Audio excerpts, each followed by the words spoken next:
Start by unfolding the hem so that you can see the crease of the hemline, and this will allow you to check the position of the interlining. Fold the interlining back towards yourself halfway.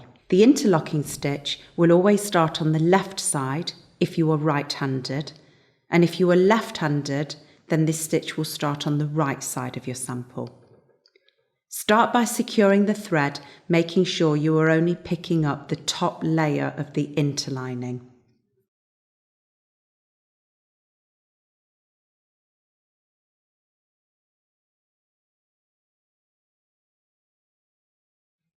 Now create a large loop of thread out in front of you, and then close to the folded edge of the interlining, pick up 1 or 2 threads of the main fabric. Care needs to be taken to ensure this stitch is not visible from the front. Take the needle over the top of the thread to create the first stitch.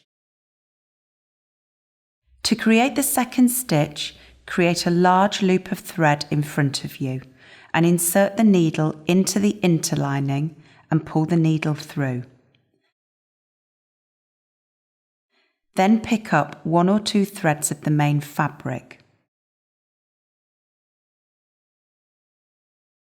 Take the needle over the top of the thread and pull the thread loosely, making sure the thread is not pulled tight, so it's helpful if you insert your finger underneath the thread when creating each of the stitches.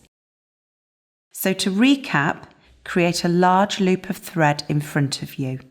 Insert the needle into the interlining, taking up a small amount of the fabric, and pull the needle through. Now pick up 1 or 2 threads of the main fabric close to the folded edge and pull the thread loosely, making sure the needle goes over the top of the excess thread that's looped out in front.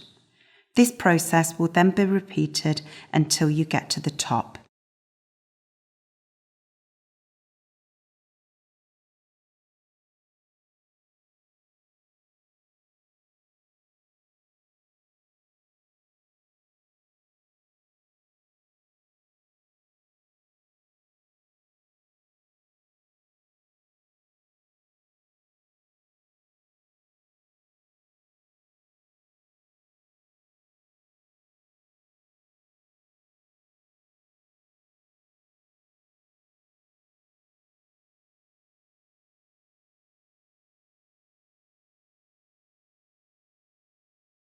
The interlining can be folded back in place, making sure this sits level with the crease line, and then the hem can be folded back into position. Make sure you are only using single thread for this stitch. The ladder stitch can now be applied to keep the corner closed.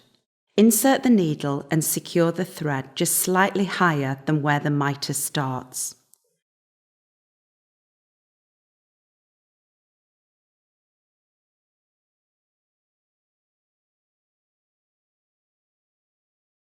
Where the thread comes out on one side of the fold, insert the needle directly opposite into the folded edge, pulling the stitch tight. Now insert the needle directly into the fold on the opposite side again. It's important that this stitch is level, otherwise it can twist the fabric.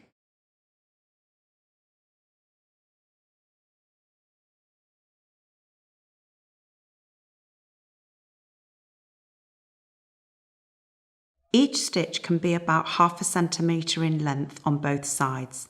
This process can be repeated until you reach the end. Be careful when applying the last few stitches, as you need to achieve a good crisp point in each corner.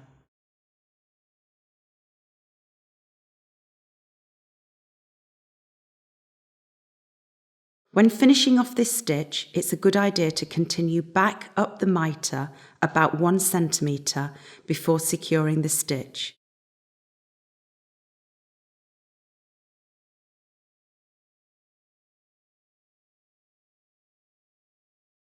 Remember to insert the needle back into the fabric before cutting off the excess thread.